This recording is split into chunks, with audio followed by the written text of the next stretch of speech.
Hi everyone, thank you for joining me live tonight. My name is Nikki. I'm the head coach of at Mummy Fit Time.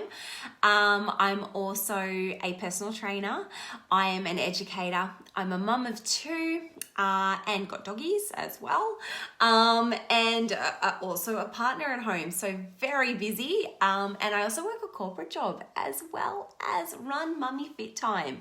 So a few things going on there, and I wanted to jump in tonight to have a chat to you about the hidden costs behind dieting and why it's costing you more than you think you are, or think more than you think. And I'm not talking about the dollars that you're spending on individual diets. When I first set out to do this talk, I thought, yep, that's what I'm going to do. And then as I got into it, I sort of went, no, I don't want to talk about the costs of doing particular diets. What I want to do is I want to have a chat to you about hidden costs, because there's quite a few things that we may not realize as we dig into dieting. So what I'm going to do just very quickly is I'm just going to share this video onto a couple of my pages so that the ladies that are in my free community support group are able to watch this as we go live, and also the ladies that are in my Busy Women's monthly membership. And I will talk about that a little bit later, but if you are interested in joining the Busy Women's monthly membership, doors will be opening very soon. So I'm just sharing this over, first of all, as I mentioned before, into the Mummy Fit Time support community.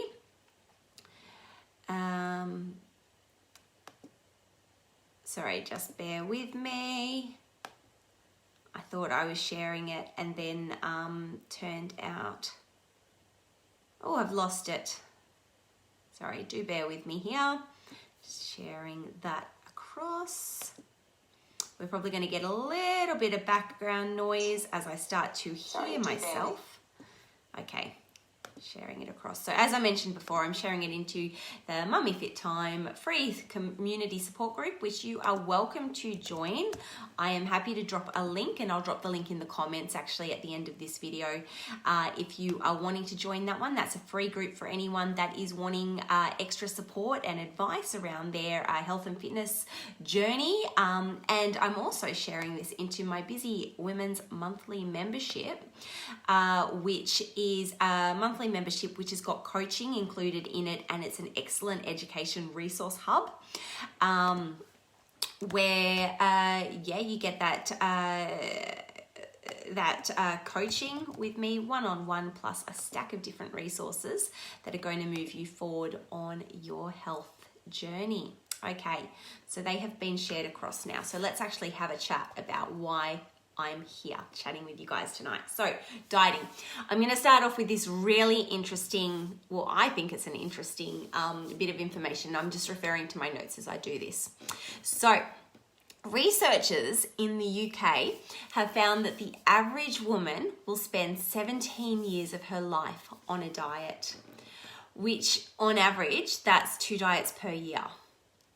So just let that sit with you for a second. So 17 years the average woman spends of her life on a diet. Sounds pretty depressing, and it also sounds very limiting. I mean, that's 17 years of pretty much depriving yourself, depending on what the diet is that you're on. So that's quite intense. The same researchers also found that less than 1% of respondents of this particular survey were able to stick to a diet for a 12-month period. Now, I can totally understand that. I'm not a diet person myself. I can't remember the last time I was able to stick to a diet beyond maybe a week, if that. And you're probably the same. A lot of the clients, well, some of the clients that I work with can, maybe get through about 3 months, and then you start to, there's this whole process, because what's actually happening with the diet, or people start to notice the results that you're having with the diet, but at the same time, you start to get a little bit resentful at people that might be hooking into a donut, and you might be looking and going, well, why can't I have a donut? And then that can lead to days where you have slip-ups, and you try to get back in control, and then that leads to further slip-ups, to eventually you just go, no, I can't do dieting. This is not going to work for me. I'm just going to need to stick to the way that I am forever. So this is where I wanted to change that rhetoric in your head that's going on. So just bouncing back to those statistics though, I couldn't actually find any statistics on the number of women that try to lose baby weight, but I could pretty much guess that a high proportion of those 17 years are probably post-baby.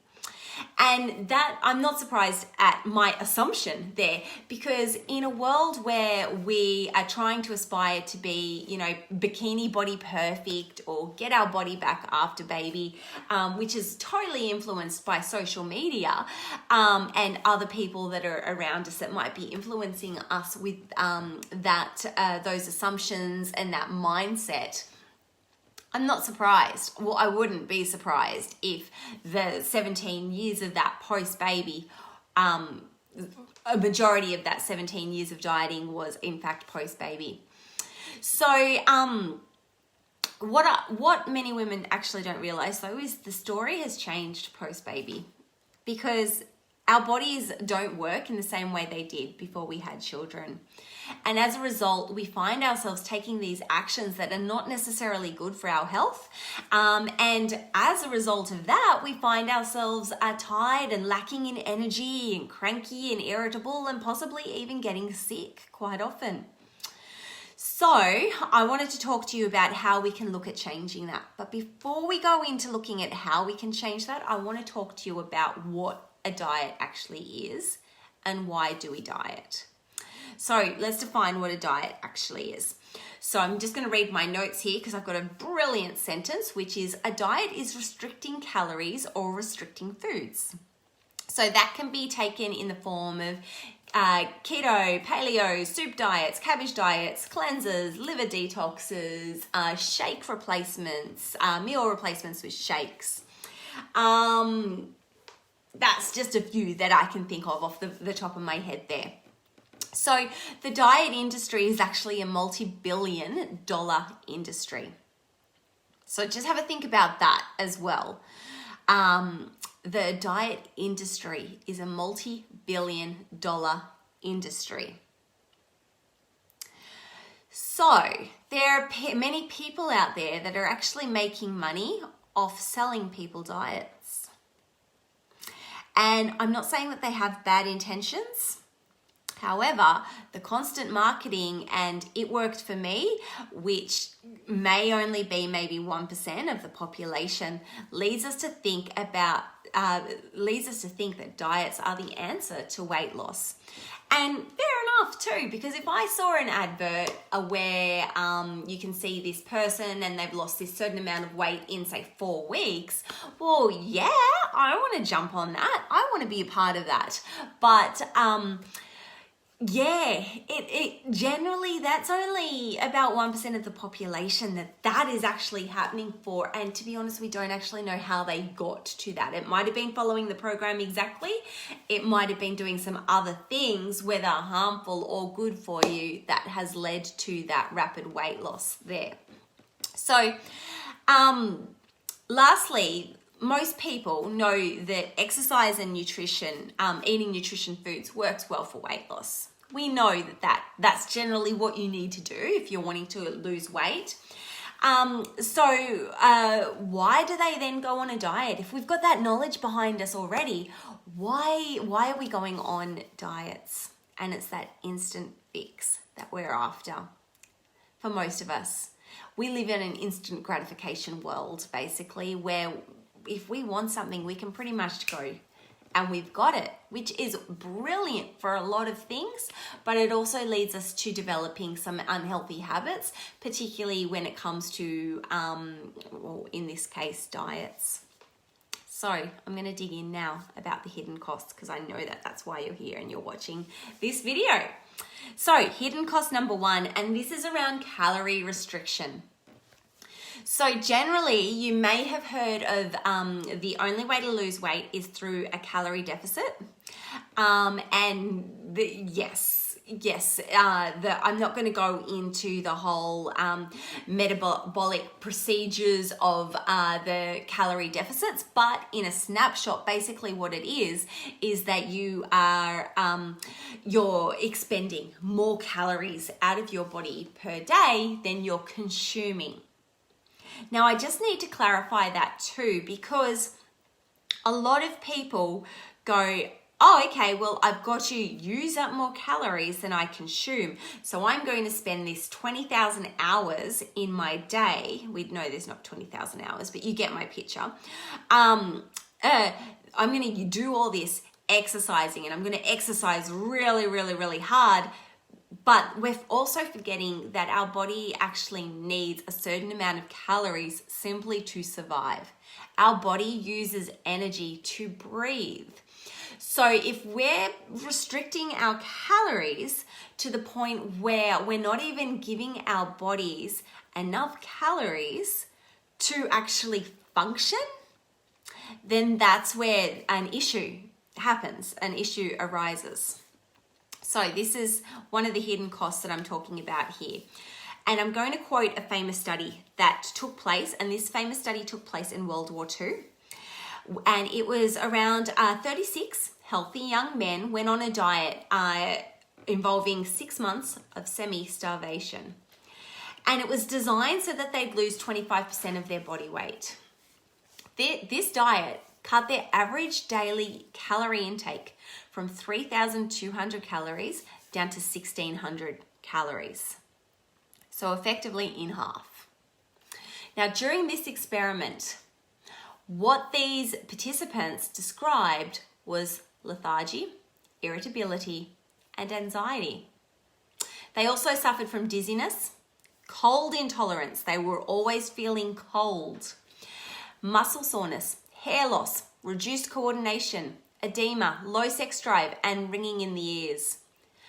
2 of the men also suffered severe psychological stress, where one became suicidal and another cut off 3 of his fingers in an act of self-mutilation. Now, I'm not saying that the diet specifically led to these things that they were suffering from, because there were many other contributing factors as part of this experiment that was done, or this study that was done, and that related to like the foods that they were allowed to eat, where the study took place, etc. However, one of the main themes taken from that particular study was the effect on a person's health as a result of cutting calories, as you would when you were on a diet. So they were cutting calories to the point where the body was not able to function, and generally things that your body is going to let go of if you're not able to function properly and provide it the energy. Let's think of it as in hair loss here. Okay, your body's not going to go, oh, well, I need to keep on all my hair. So it's going to start shedding, hair loss. Same with feeling of cold, because your blood and your energy that is flowing through your body is focusing on trying to get down to your vital organs and keep them warm and keep them safe. So you're going to start to feel cold everywhere else. So that's just a few of those things, not to mention the lethargy, irritability, and anxiety, which really stand out to me. So I want to unpack this a little bit more. So when you restrict calories, you're restricting nutrients. So you're taking in a lower amount of macronutrients, which are your proteins, your carbohydrates, and your fat. And each of these nutrients play a really vital role in your overall well-being. Protein is the main building block of your body, and it's needed to maintain your body's tissues. Now I am glancing at my notes here because I can never remember this stuff off the top of my head. Fat is essential for absorbing specific vitamins, as well as being vital for the production of your hormones. So there's a couple of things there that your hormones actually doing in terms of your sex hormones and also your stress hormones as well. And then we've got carbohydrates, which is a source of energy for the body, and it often comes hand in hand with fiber, which is essential for gut health. It's also essential for gut, I can never say this word right, gut fullness. I'm going to go with that because I cannot get that word out of my mouth. Satiety? I don't know, I'm going to struggle there. Feelings of fullness. So when we're restricting our calories, what's actually happening is we're having less of an opportunity to include micronutrients. And yes, you may be getting all of those micronutrients in the foods that you eat. So you may be really careful and count out your macros and make sure you're hitting all of those different food groups that you need to be doing and getting your micronutrients. Yes, you might be doing that. And if that's the case, awesome, that's really good. But some diets are actually diets where you cut out certain things. Or some diets are provided to you in such a way that they're so heavily processed that it's not coming to you in its natural form. And what happens when food gets processed? It loses a little bit of its goodness. Let's think of it in really simple terms. Loses a little bit of its goodness each processing procedure that it goes through. So when you're getting something in powder form, there's a good chance that it's pretty processed and you may have lost some of those micronutrients there. Same with if you're getting heavily processed foods, which I can't even think of. I'm going to go with something really simple. And I know one of my clients is going to laugh at me if she's watching this one, but 2-minute noodles. Very heavily processed to the point where there is not a lot of micronutrients involved or macros involved in that particular food source. Anyway, I've digressed here. So what I wanted to talk about was the eating a really low calorie diet where you're not even eating enough calories to look after your bodily functions, which can be quite common in diets. It can be really hard to get all those nutrients that are going to support your optimal health. And that is actually a hidden cost of being on a diet because you start to have nutrient deficiencies. So I wanted to just focus here on a bit of a clincher as well when it comes to diets.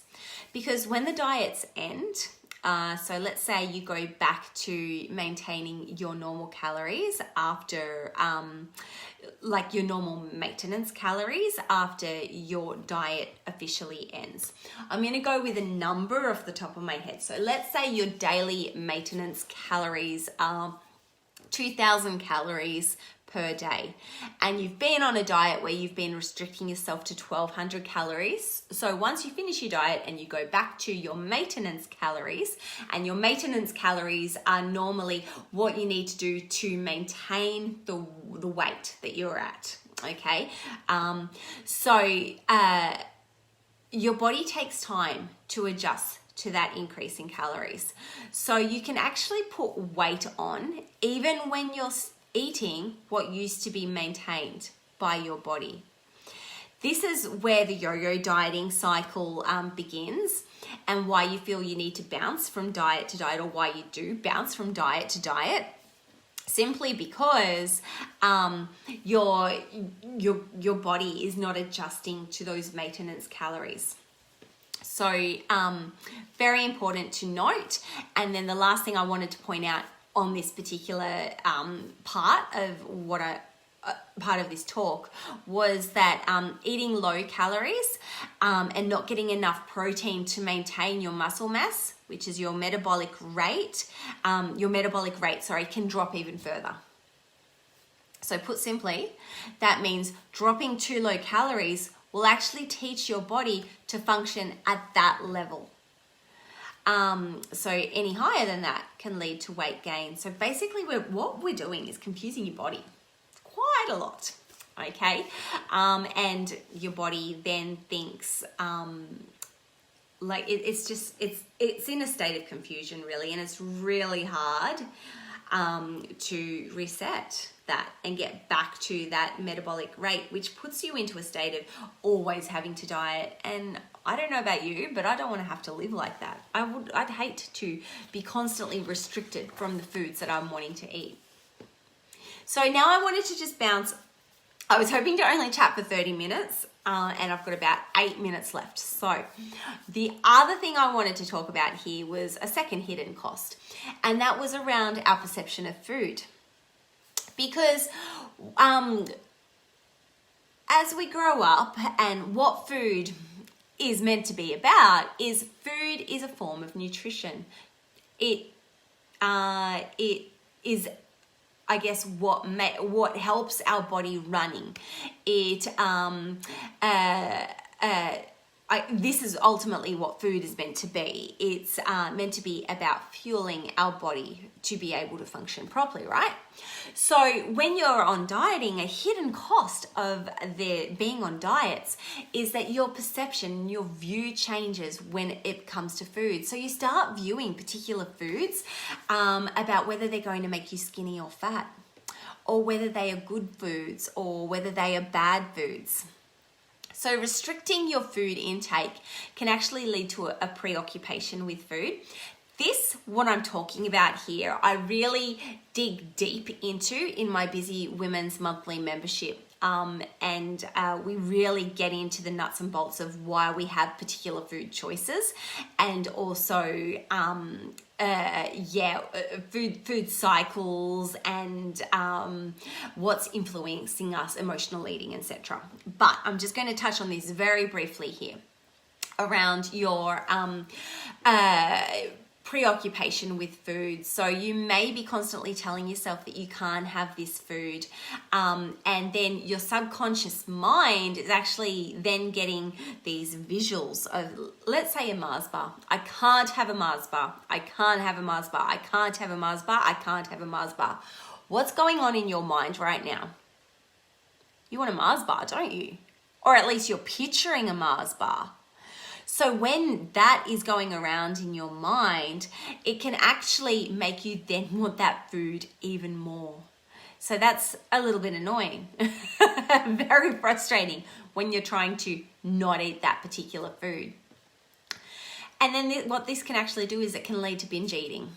And what binge eating is where you don't slow down and savor your food, or savor the taste of the food, because it's exciting, it's a reward. So you just get it all in as fast as you can until you stop.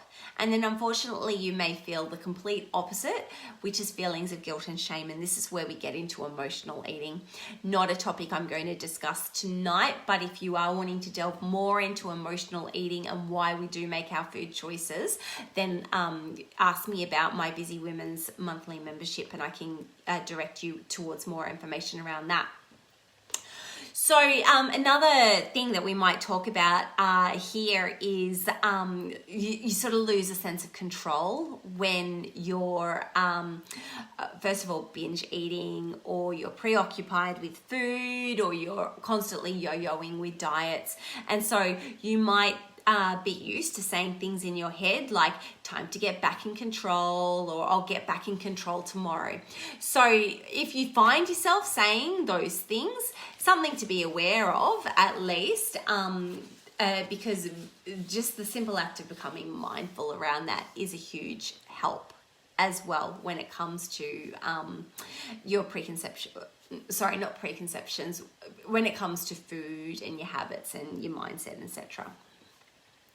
So I wanted to talk to you very quickly with the tools to help you so that you don't need to spend your life dieting. How do we still reach our weight goals if we're eating what we want? Sounds pretty exciting though, doesn't it? Being able to eat what you want and still reach your weight goals. So I'm just going to rattle off a couple of different tips here. And the first is increase your movement. And, I'm a personal trainer, so of course I'm going to say that first.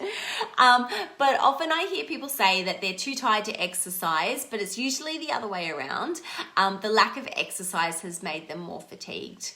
So unless you are physically exhausted and your muscles are too weak and heavy to move, then there's a good chance that moving your body will help. And I see this so often with the clients that I train, where we'll enter into a session and they're just like, I'm tired. And you can see they look tired. You can see they're mentally drained. But as we get into our session, you see a massive change and they end the session with energy and bouncing out the door. Awesome, win-win.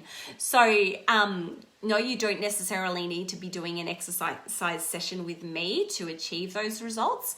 Even if you've got 5 minutes, you can just jump up and do a full body stretch. You can go for a walk around the block.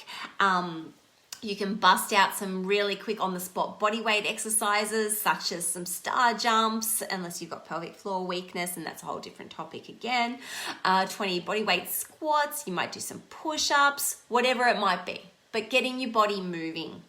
Okay, and that's also going to help not only give you energy, which I've just discussed there, but it's also going to help you with helping you to reach that calorie deficit without the need to cut your calories down to a point that is just ridiculously low.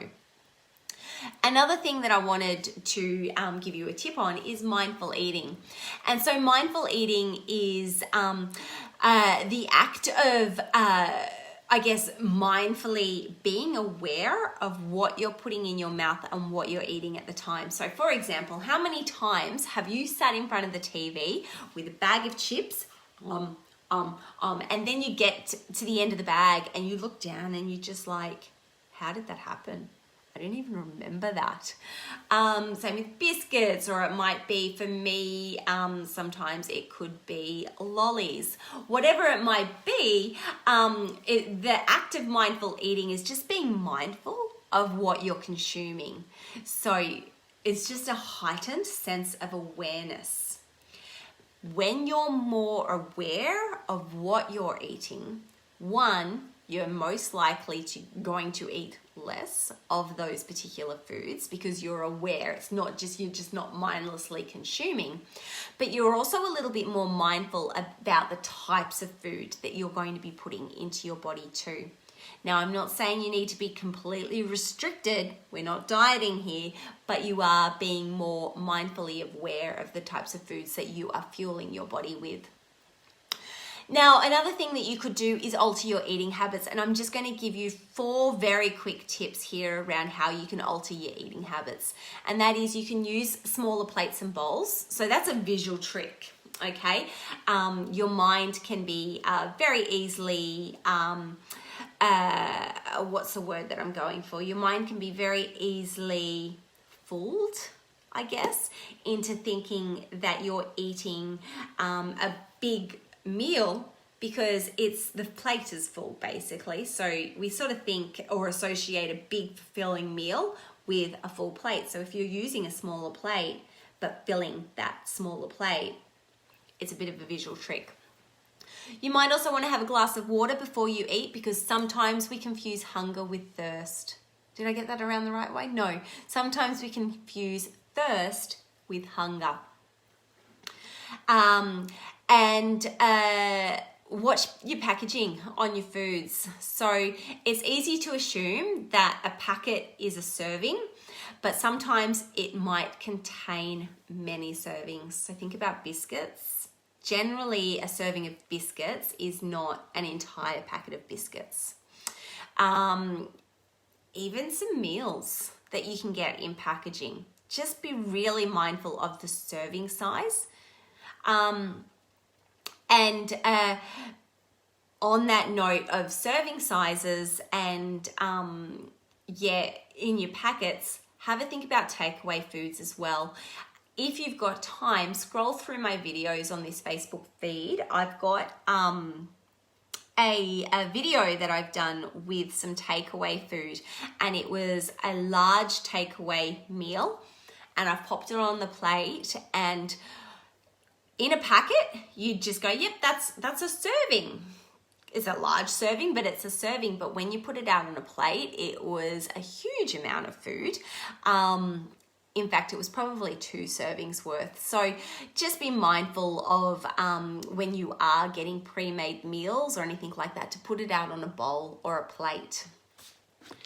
Oh no, I had one more tip there, and that was try to avoid picking at other people's meals. So especially your kids' plates. Try not to pick the food. I know you don't want to waste the food, and that's a whole nother mindset thing that I also talk about in my Busy Women's monthly membership around food habits and food stories that we have with ourselves as well.